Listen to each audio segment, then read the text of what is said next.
Welcome to another episode of Leadership Lessons. My guest today is Daniel Slott, and we're going to talk about international missions and cultural exegesis. So let me tell you a little bit about Daniel, but first, Daniel, thank you for joining Leadership Lessons. Yeah, thanks for having me. I'm a big fan of the show and glad to join you today. Let me tell you about Daniel. Daniel serves as senior pastor at Springdale Community Church here in Louisville and has served as an IMB missionary in East Asia for 14 years. He attended the Southern Baptist Theological Seminary, where he received his MDiv and PhD degrees in Christian missions. He also currently serves at Boyce College as an adjunct professor. He's married to Taryn, who works for the Kentucky WMU, and they have 3 children, ages 9, 6, and 2. I just found out. So Daniel has young children in the home, and Daniel's doing great work at Springdale. And Daniel, it's really great to have you here in Kentucky and have you serving at a Kentucky Baptist church. So let me ask you some of these questions. You and your family served overseas for many years. So how did you perceive God's call to international missions? How did that kind of come up in you and come about? Yeah, so for me, it was very gradually. You know, my wife Taryn, she sensed a call from a very young age, and but for me, it was very gradual and step by step. So I grew up in a Baptist church, heard about missions, met many missionaries, but it wasn't really until I was in college, my freshman year of college, I did a Bible study that taught one central storyline from Genesis to Revelation, God pursuing all nations to himself. And the following summer, I was working at Falls Creek Christian Camp, big summer camp down in Oklahoma. Sure. And I was on staff there. And so they went through the whole staff and said, hey, we need someone to run the mission center. Who's the most qualified? Of course, no one had been overseas, but because I'd done this Bible study, I was the most qualified to run the mission center. And I said, sure, I'm happy to help. So I ran it, and I spent that summer with an IMB family who served in East Asia, served in China, wow. And just spent the summer hearing their stories and was just blown away, but still didn't think that meant anything for me. I just enjoyed the stories. And at the end of the summer, this missionary said, hey, why don't you pray about just coming over and seeing us at some point? And, I did the nice thing. I nodded and said, yeah, I'll be sure to pray about that. But I did not expect to ever actually visit this family, but I did. I went back and I prayed. And through that process, just became convinced that this was God's calling for me. So I got a passport, bought a suitcase with wheels, and got a ticket, and went to China the following Christmas for 3 weeks. And during those 3 weeks, I had a difficulty. We had food poisoning. Oh, wow. Carbon monoxide poisoning, all the normal stresses that go along with rural village work and so on. And at the end of those 3 weeks, I mentally I had checked out, and I said, I am so glad I came on this one trip. Mm-hmm. I am very happy to go home and to mobilize, but that's it for me. Yeah. And the night before I flew home, I was rereading the Great Commission again, Matthew 28, and you know how you just read a passage and it's just, you can read it 100 times, but then just one time the light bulb just comes on. And that's what happened. Wow. I just read it in a whole new light. And that it was there an assumption, these guys are going. These guys are going to be actively involved in the mission. It's just a matter of what role they play. And of course, they're the apostles, so they had a major role. Right. And it just hit me in a new way. And so I went, and I was still glad. I mean, you could not have paid me enough money to stay any longer. I was maxed out. But I went home. And as soon as I got back, I'm a sophomore in college at this point, life was just different. And, declaring a major was different. How I spent my money was different. How I spent my vacations, my Christmas breaks, spring breaks, fall break is just different. And so the Lord was obviously doing something in my life. So I took 2 more trips over to China when I was in college. And then after I graduated, long story short, the Lord just kind of wrestled me into submission. And convinced me I needed to go do the journeyman program, which is a 2 to 3 year commitment out of college. And so I did that. And so that's how I initially got on the field with the IMB. And about a year into that, I sensed he was calling me to do it long term or career. So I started seminary. So that was back when they would you would do it online and they would mail you DVDs. Mm-hmm. And so I did that. I'd have them FedExed international over to where I was. And started doing that, and a couple of years later, my wife-to-be, Taryn, actually came over, and we served on the same team in the same city in East Asia, and fell in love during that time. But she just came following a missionary call in her own life. You didn't know her at that time, did you, or did you know each other? we actually met at Falls Creek a few years before, so Okay. we were friends, but she was following her own calling. Okay. She had applied for the hands-on program, and they placed her in the same city where I was. And Wow. so it was great. At that time, we were just friends. She had just graduated from Boyce, and so we were in the same city on the same team. And during that 6 months, she thought she was going to do 6 months and then be done. And throughout the course of that semester, the Lord worked on her heart too. And by the end of it, she knew her calling was career. So at that point, it was like, man, you've got two things lining up. And then we got married 6 months later, and got appointed, and then went back career. So altogether, I served on with the IMB for 14 years. But for me, my calling was just it was just the Lord being very gracious with me, because I can be very stubborn, and it was just a little bit, a little bit, a little bit, a little bit. And but I'm thankful for that journey. So Daniel, you're describing this big picture layout here of, and a lot was included: a calling, some trips, meeting your future spouse, and marrying, and then fulfilling that call further. Have you and Taryn looked back at the providential hand of God, how that the Lord put you together in the same place? Has that been part of your marriage conversation? Absolutely. Yeah. Yeah, absolutely. Well, it's funny enough. So I was working on staff at Falls Creek, and she came in. So I'm working in the mission center. So once I've worked there 4 years. Each year I was in the mission center, and one of those years she came in to get some information on missions to Africa. So we actually met in the mission center here at Falls Creek. Okay. And she came in. She said, "Hey, I want to go to Africa." And I said, "Listen, I don't know anything about Africa, but if you're interested in China, you can watch my slideshow." And I had like some, was it Swift foot music or Switchfoot music to the stereotypical slideshow, and with all the pictures and stuff. And that's actually how I met Taryn. That was 2004. So then you fast forward 5 years, and we were friends on Facebook, but we weren't romantically involved. Sure. And so we had a good core friendship, and I always respected her and always enjoyed being around her. But it was calling. It was as soon as we recognized that calling in each other's life, then it was like, let's go. Yeah. Wow. So Daniel, also part of your story was a close proximity to missionaries. You described the church you grew up in. You had proximity, some encounters with missionaries, and then also there at Falls Creek, and they challenged you a little bit, it sounds like. How important do you think that is for folks kind of exposing themselves to mission work, the work of a missionary, and how does a church leader try and facilitate some of that in your mind? Yeah, that's a great point, and I think it is important. I was saved and baptized at 7, grew up in the church, did Awanas, all that kind of stuff, and they always do a great job of including those mission moments in that type of curriculum. But I think it's very important, because you get exposed, even though at the time, like all the missionaries I met probably served in Africa and came back with the indigenous, headwear and robes and stuff, and that just never. I'm so thankful for brothers and sisters who go to Africa. That never really resonated with me. And I mistakenly associated missions with Africa. Yeah. And so, but I look back, and I've always had an interest in Chinese culture. I mean, even just walking through the library and just pulling a book off the shelf just to look at the pictures.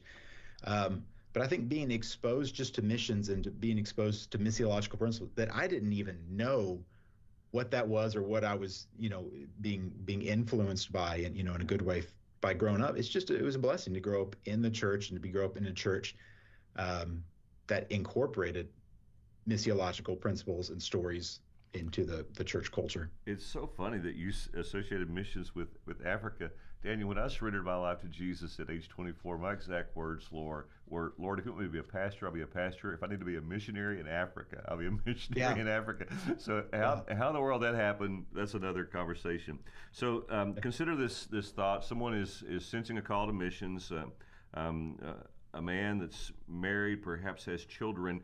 Talk about the critical importance of the whole family kind of being on the same page together to make that move. Yeah, I think that's really important. For Taryn and I, she sensed that calling from a young age. Mm-hmm. So anytime she would date, that was already in her mind of, where are you at with these things? Right. Now, there was a season she didn't know if she was going to go overseas or not, but it was something that was always important to her. For me, it wasn't on my radar at all until I graduated, went overseas. And then from that point on, that would be very important that I would talk about. So people can receive their callings at different speeds. Mm-hmm. Sometimes it's a married couple. Mm-hmm. And for a married couple, typically, one spouse will start sensing that call before the other. And I think in those moments, it's very important to be open and honest, but more important is to be patient and believing that if the Lord is really calling you, He's calling the family or your spouse and family if you have the Yep. children, and just being patient with that and just not trying to rush anything, not trying to pressure anything, and because you have to share that calling. And it gives me just great comfort as a missionary now as a pastor. If my kids are struggling, whether they're struggling on the field or if they struggle like in a move, if they go and say, "Hey, mommy, life's hard right now," my wife's going to say, "Yeah, but this is God's calling on our family," and Yeah. she's going to minister and counsel them through that. She's not going to say, "Hey, this is your dad's calling. We just have to support him. Yeah. Just keep quiet."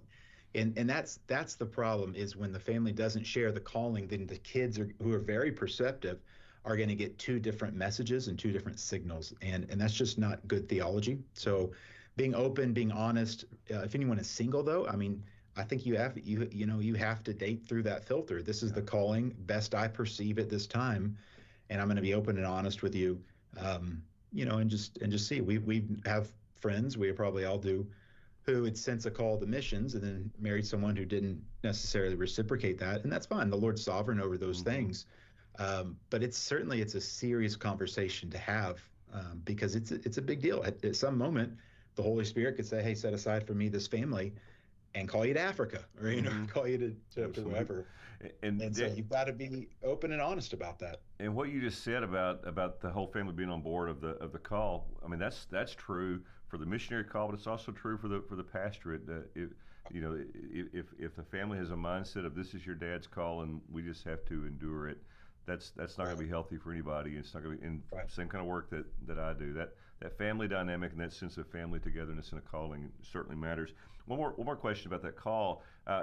What about the practice of testing the call by actually going on the field? It seems like that it's easy to hear about mission work, consider the Great Commission, consider your place, and even have a little bit of a romantic notion of what foreign missions might feel like, and then maybe even going on a short-term trip like a week or 10 days and coming back thinking, I want to spend the rest of my life doing that.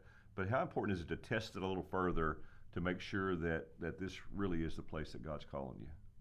Yeah, I think that's absolutely essential. To be able to go and uh, to explore, what life is like on the field. And then when you're on the field, here's the deal. I mean, you go on a short-term 10-day trip, you're going to stay in a hotel and, all the logistics are probably going to be taken care of. So you still get exposed to a lot.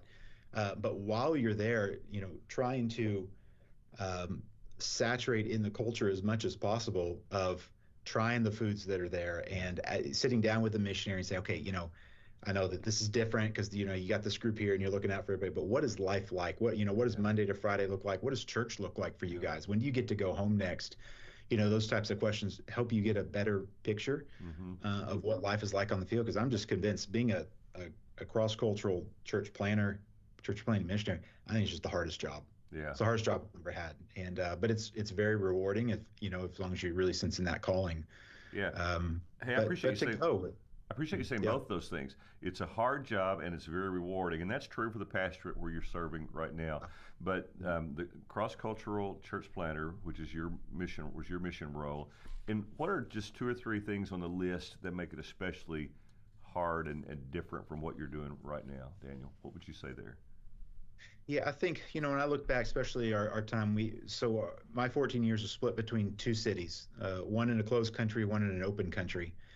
And especially the time that we were in the closed country, it is really hard being away from family, especially Christmas. That was always the hardest time for me. Even though there's a lot of festivities and the place we were would usually let you do a lot more evangelistic ministry during the Christmas season than other times of the year. So, I mean, we were really busy and, of course, receiving teams all the time. But it's just the isolation. It's just hard being away. There's another time we're helping plan a church here in this closed country. Well, we can't go on Sunday mornings, and I can't just call up somebody on the phone and be like, hey, what do you think about such and such? Like I could do now. I mean, I can Teams, I can text, I can call, I can Zoom, I can FaceTime, I can do all these things at any given moment. But overseas, like in closed countries, you have to be really careful. You're going to have like a couple hours a week to spend time with some people. That's it. And so like the whole week, you're just thinking like, what all is going to happen this week? Because you just can't You Wow. just can't get the information, and so it's hard. It's you can get very lonely because you're isolated, and then living in, especially in close countries, there's just constant pressure. You feel the weight of of the stuff that goes along with being in a closed country. And so then when you leave and say, you go to like on a retreat or something and you go to, an open country, it just, you feel like a weighted vest is just lifted off of Yeah, you. makes sense. And it's so refreshing, and it's so important that we allow missionaries to be funded to be able to have those breaks, because Absolutely. it is just so important. So those are some of the things. It's difficult, but like you said, the reward. I Yeah. mean, to get to resonate when he says it's my ambition to name Christ where he has not been named. Yeah. Tell me what's better than that, to Right. walk up to a person and say, have you ever heard the name of Jesus? And they say, what's a Jesus? I have no idea what you're talking about. So I'm not talking about a what, I'm talking about a who. Yeah. Like, I have no idea what you're talking about. What's more rewarding than being able to, share the gospel with someone for the first time, and so there's a lot of upside to it, but it's difficult. Yeah, well, that's helpful. Certainly helpful for folks as we think about interacting with our missionaries, praying for them, providing Yep. care, making sure that we're providing care for them. So thank you for that. Well, Yep. one of the things we want to talk to you about, especially not only your calling, but also this notion of cultural exegesis. So Yep. it's a term not everybody uses every day. Not everybody in church has even heard that kind of language. So what does cultural exegesis mean? How can church leaders incorporate it into their local church context?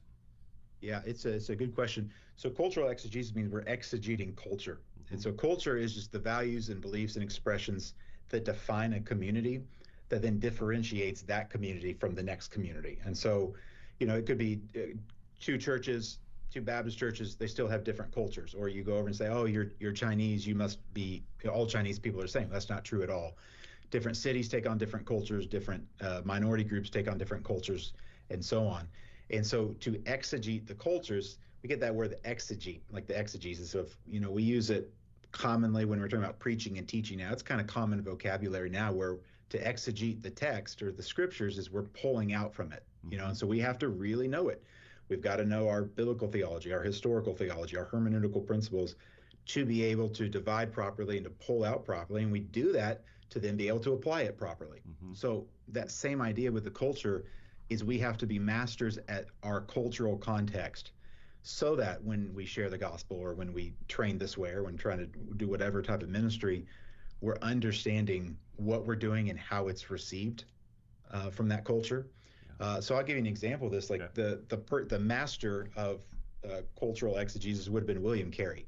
Hmm. 200 years ago, the British missionary went to India, called him the father of modern missions, not because we do everything he did, but he got a lot of things right. Got a lot of things wrong, Hmm. but he got a lot right. And one of the things that he got right was he knew the Hindu culture and the Indian language, especially the sacred language, better than they did. Hmm. And meaning that he would look at some of these practices that they're doing. He'd say, "Why are you doing that?" And the people would say, "Well, our ancient texts tell us that we have to do this." He said, Where's that? So then he would actually go. He learned the language of the ancient texts. He studied it, and then he would actually go into the courts and say, "Hey, you guys need to abolish these practices because it doesn't actually say that." And say, "Yeah, it says it is." No, it doesn't. And he opened them and he'd teach them from their own textbooks. Wow. So it's amazing. But he also went 7 years without his first convert. Yeah. And so, I mean, you talk about a man that just persevered and put up with a lot, but he loved the people even before he went overseas. He's studying linguistics. He's got maps up all over his walls. So he's exegeting culture, knowing God's calling him to those contexts. So what does that mean for us? It is the hardest thing is to exegete your own culture, I Yeah. believe. Makes sense. And just because we're blind to it, and we just don't see things. It's not as contrast as going to another place and everything's different. But understanding, our culture and what we're going through, and I think there's some things going on in American culture that I've had to learn to be able to minister. And so some of those are just the autonomy of everyone saying, "Well, I'm going to do what's right for me." Hmm. That's not a biblical value. And to do what's right because you're created in the image of God, sure, but especially if you're a believer, you got to have other believers. You're called to belong to a local body, and the idea in American culture of tolerance, of everything, whatever you say goes. Feeling drives everything.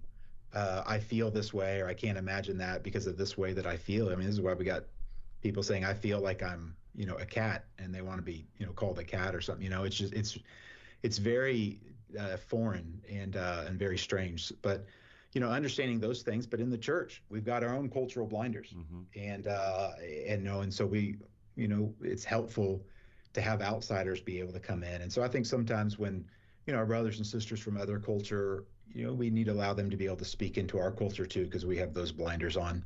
That's so really, at least enough to listen. That's really helpful, and I want to drill down a little bit more on there. But first, who currently or recent years you think has done a good job of either writing about this or living it out in a local church leadership context that we could point people to, as this is someone who was really trying to understand their culture and minister, not changing the gospel, not changing the word of God, but ministering in effective ways in their culture. Does anyone come to mind?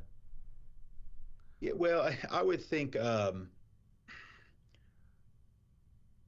so there's books. So one of the common things that we hear a lot about now is the idea of the three cultural paradigms. There's guilt, shame, and fear. And what that means is when sin entered the world, guilt came in, shame came in, and fear came in. Guilt came in because Adam and Eve knew that they were guilty. Shame came in because in chapter 2, they were naked and felt no shame, and the first thing they do is they cover up. So there's the shame. And the third thing is they hid, so there's the fear. Well, now when you look at the world we live in today, it's not hard to see that there are cultural paradigms that kind of govern cultures. And that in the Western world, we're more of a guilt, meaning law and order, there's right and wrong, there's black and white, and so on. In the shame cultures, that's where we talk about if somebody, hey, he's going to lose face or he wants to save face, those types of things. That's a shame-based culture where they're very communal thinking. Each person's role in society is defined by their social role, the role they're supposed to play, and whether it's a role inside of a family or a role inside of the government and so on. Confucius was all about different roles. That's why Confucianism undergirds all of Asian culture.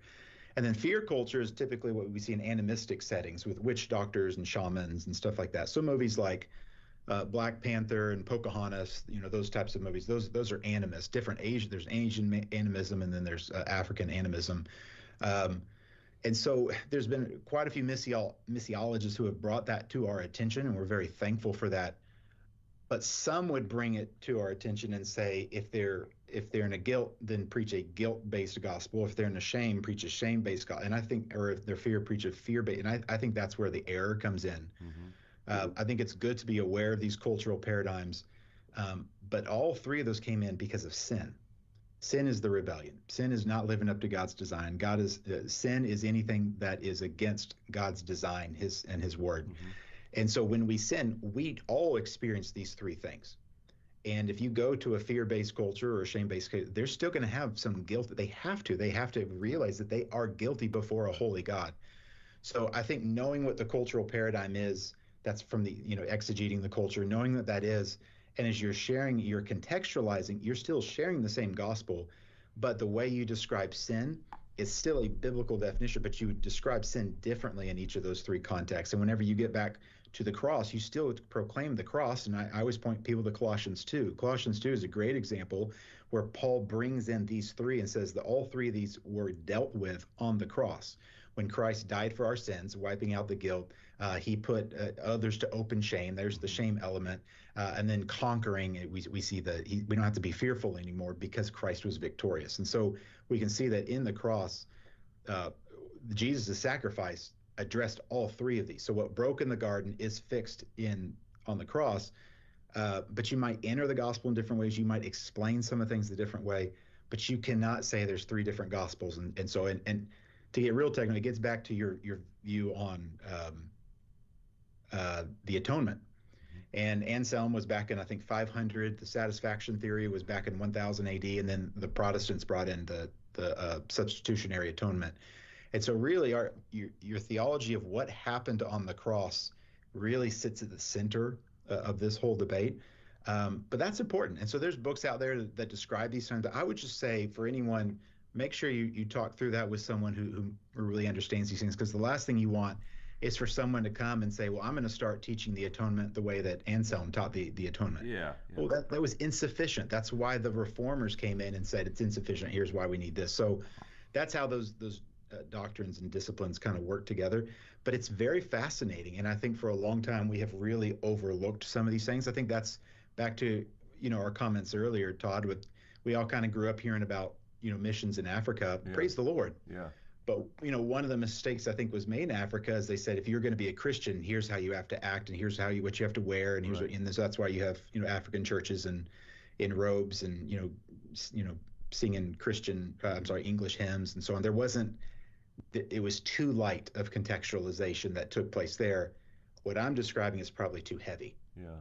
But we kind of figure out what's good by looking at both extremes, and so those are some of the things that I think help us with cultural exegesis. Very, very practically, Daniel, I'm thinking about that pastor in Caldwell County, West Kentucky, or the one over in East Kentucky, and let's take it two different approaches as briefly as you can. So one of them grew up there, and he's been immersed in his culture, so he isn't thinking about it. The other one's coming in from the outside.